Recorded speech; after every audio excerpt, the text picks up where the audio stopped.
পদ্ম ভোলা ময়রার মেয়ে, কেবল কৈশোরে পা দিয়েছে, চঞ্চল মন। তাই সন্ধ্যায় তার জোনাকি দেখতে বড় ভালো লাগে, বড্ড বেশি ভালো লাগে। তাই দেখতে দেখতে একটু রাত হয়ে যায়। এই রাত হয়ে যায় বলে বাড়িতে তার জন্য প্রচুর বকা খায়। তা খায় খাক, সেভাবে আজকের জোনাকিগুলো অনেক বেশি সুন্দর, কেমন ঝাঁকে ঝাঁকে এসেছে। কিন্তু পদ্মর কি আর জোনাকি দেখা হবে? ওইদিকে জোনাকির ঝাঁকের পিছনে দুই টানে করে জল জল চোখে তাকিয়ে আছে তার দিকে।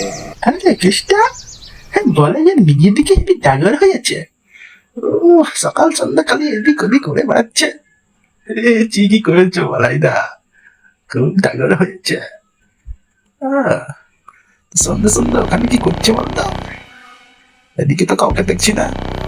চল আজকে মধু খেয়ে আসছি, নতুন পোলা নতুন মধু।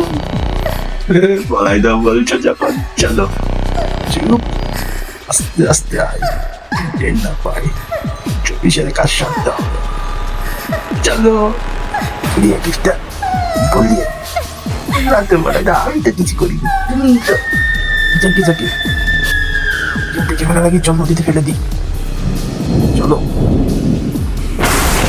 ওদিকে ভানু ঠাকুর মস্ত এক তান্ত্রিক, সে দীপান্বিত অমাবস্যায় প্রশস্ত রাতে কালী পূজাতে বসেছে।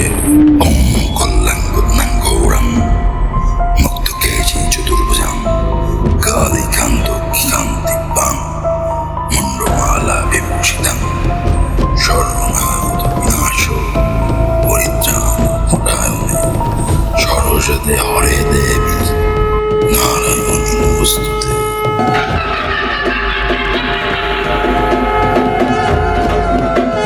হ্যাঁ রে কেসটা, কে আসতে বলতো? এদিকে তো আসতে মনে হচ্ছে। বেশ জাগর চেয়ারে তো